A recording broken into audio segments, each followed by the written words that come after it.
Six jeunes gens remarquables. Un jeune soldat du nom de Martin s'était enrôlé dans l'armée du roi pour faire fortune. Lorsqu'il eut gagné la guerre, le roi revint au pays avec les richesses de l'ennemi et toute son armée, sauf Martin. Surveille le pont entre les deux royaumes et ne laisse passer aucun ennemi, ordonna le roi. Martin espérait qu'il serait grassement récompensé. Mais le roi savait que tous les soldats ennemis étaient retournés chez eux. Il voulait s'assurer que la paix dure, sans rien avoir à débourser. Martin monta la garde pendant des semaines.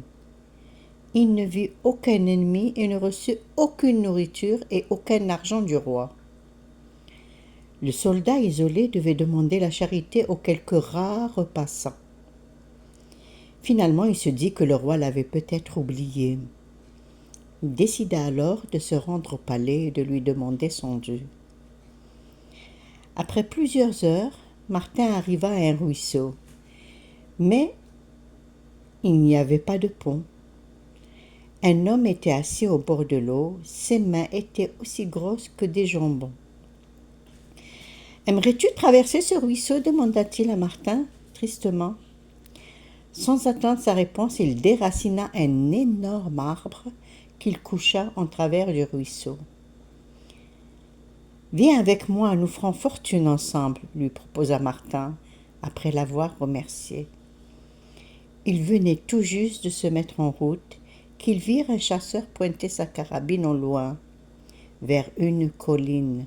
« Qu'est-ce que tu vises » demanda Martin. « Tu vois l'araignée dans la toile au sommet de la colline » répondit le chasseur en appuyant sur la gâchette. Lorsque les trois hommes arrivèrent en haut de la colline, il y avait un trou dans la toile à la place de l'araignée.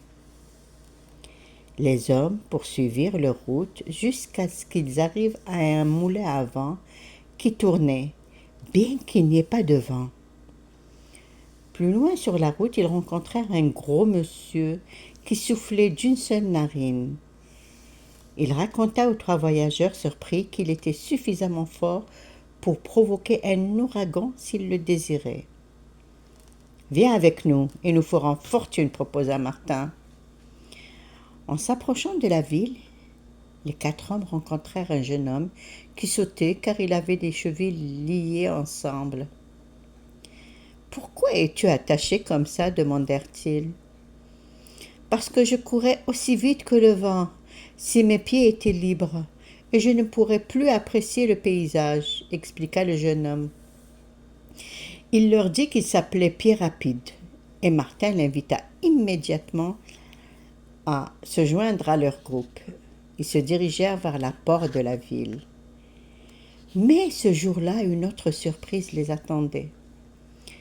Sous un arbre, près de la porte, un petit homme au visage rond tenait son chapeau sur ses oreilles. Si je redresse mon chapeau, l'air froid qui sort de mes oreilles fera geler tout ce qui m'entoure, expliqua le petit homme. Bien entendu, Martin invita cet homme peu commun à se joindre au groupe et les six hommes pénétrèrent dans la ville. Sur le mur du palais, Martin remarqua un avis d'affiché. La fille du roi promettait d'épouser celui qui la battrait à la course. « Je viens pour l'avis, » dit Martin au gardien qui le conduisait auprès de la princesse. Il fut un peu surpris de ne pas voir le roi. Comme elle était jolie! Mais quelle lueur méchante brillait dans ses yeux! Martin releva le défi, expliquant que l'un de ses amis courait à sa place. La princesse, qui le trouvait à son goût, accepta sa proposition. Le lendemain matin, Martin et ses amis se tenaient sur la ligne de départ, prêts à détacher Pied Rapide au signal. Dès qu'il fut libre, ce dernier détala comme un boulet de canon. Chaque participant transportait une cruche qu'il devait remplir au ruisseau et apporter à la ligne d'arrivée. Pied Rapide arriva si vite au ruisseau qu'en revenant, il décida de se reposer un peu. En un rien de temps, il dormait profondément.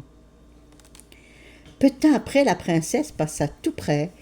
Lorsqu'elle vit Pierre-Rapide endormi, elle donna un coup de pied sur sa cruche et courut vers la ligne d'arrivée. Le chasseur, qui avait tout vu, souleva sa carabine et tira un coup de fusil sur une pierre tout près de l'oreille de Pierre-Rapide. Pierre-Rapide bondit sur ses pieds juste à temps pour voir la princesse disparaître derrière la colline.